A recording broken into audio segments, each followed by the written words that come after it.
Simone Banner didn't need attention. She didn't seek applause. All she wanted that afternoon was a peaceful window seat, a stretch of sky from San Francisco to Newark to read through numbers and projections in quiet. She had done this trip dozens of times before, always uneventful, always smooth. For Simone, 47 and deliberate in every step, the plane was a sanctuary in the clouds, a place to prepare, not perform. She boarded with quiet confidence, dressed in a dark navy blazer, slim jeans, and flats. Nothing flashy.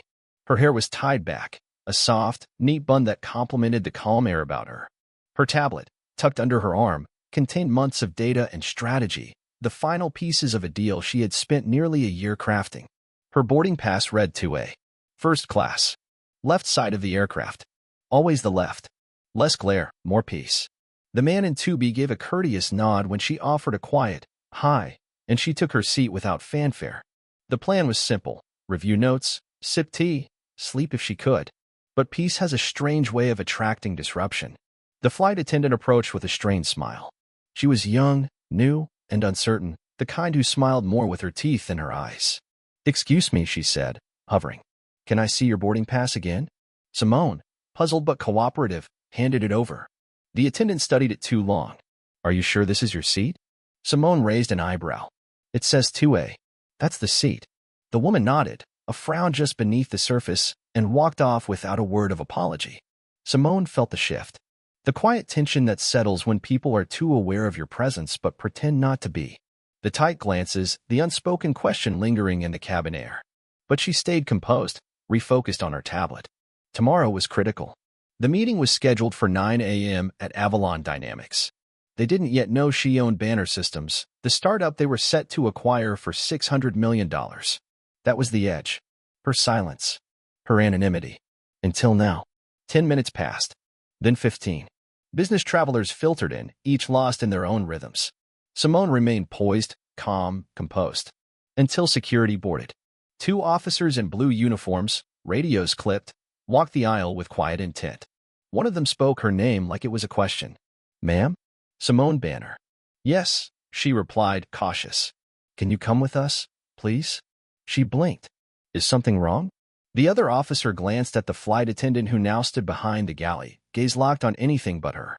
"There's been a report about a seating issue. We need to verify." Simone gave a quiet sigh. "I showed my boarding pass. Twice. We understand. But we need to verify again." Off the aircraft. No one said a word. Not the man beside her. Not the other passengers. She was alone in the silence of their discomfort. She stood, calm as ever, and walked down the aisle, every eye silently watching. On the jet bridge, the taller officer spoke again. "We've confirmed your boarding pass is valid. There was a mistake." Simone narrowed her gaze. "A mistake?" He nodded.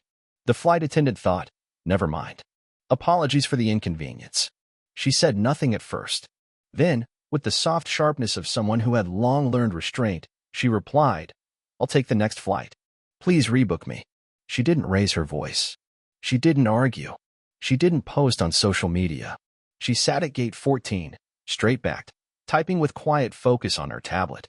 A folder labeled Contingency opened. A nervous gate agent approached. "Ms. Banner? We've rebooked you on the 6:40 p.m. flight. First class." "Again, really sorry." Simone looked up. "Do you know what the issue was?" "A seat mix-up, I think." She nodded once. "Thank you." He left. She returned to her notes. The deal was no longer viable. Not because of pride. Not even because of the insult. But because it confirmed everything she feared. They didn't see her. She boarded the evening flight. Same seat. New crew. No apologies. Just the kind of brittle politeness that comes from people who know they can't fix what they broke. She landed in Newark just after midnight. Her driver didn't speak, and she didn't invite conversation. By 1:15 a.m., she was back in her Tribeca apartment. She poured tea. Opened her laptop. One new email. Subject line, "Tomorrow's big day. Looking forward to signing." She clicked Reply. Subject, "Change of plan." Body, effective immediately. Banner Systems is withdrawing from all acquisition talks with Avalon Dynamics. We are no longer interested in any form of partnership or merger. No further communication is necessary. Best, SB. She hit send. No explanation. No statement.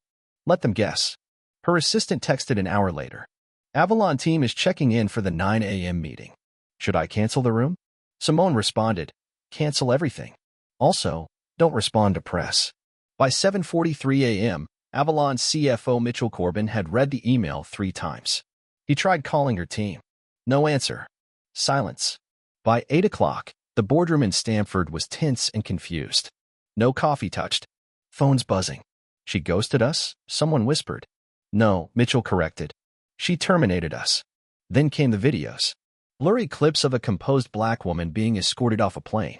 Captions. She had the seat. They kicked her off anyway. The internet lit up. Her name began trending. Simone Banner. Black CEO removed from flight despite valid ticket. $600 million deal canceled hours later. Boardroom silence turned to chaos. Marketing read aloud. Banner Systems is fully private. She owns it all. Legal teams panicked. PR scrambled. By the end of day 1, stock dropped 4%. Day 2, 7%. Day 3, airlines issued statements, vague apologies. Too late. On day 4, Simone posted a statement. I was escorted off a plane because someone didn't believe I belonged. Not because of threat. Not because of policy. Because of perception. I didn't scream. I didn't cry. I left. And then I made a decision. That wasn't revenge. That was clarity. This is not about business. This is about dignity. And you don't get to buy mine. SB. The world responded. She never named the airline. Never dragged the officers. She didn't have to. She let the silence speak. And it thundered. Avalon Dynamics reshuffled its board that quarter. Investors bailed. Deals fell through. But Simone Banner kept moving forward. Quiet. Brilliant. Unshaken. The next time someone questioned whether she belonged in 2A, they remembered her name. And next time, maybe they thought twice. Because not everyone in a seat is just passing through. Simone the aircraft.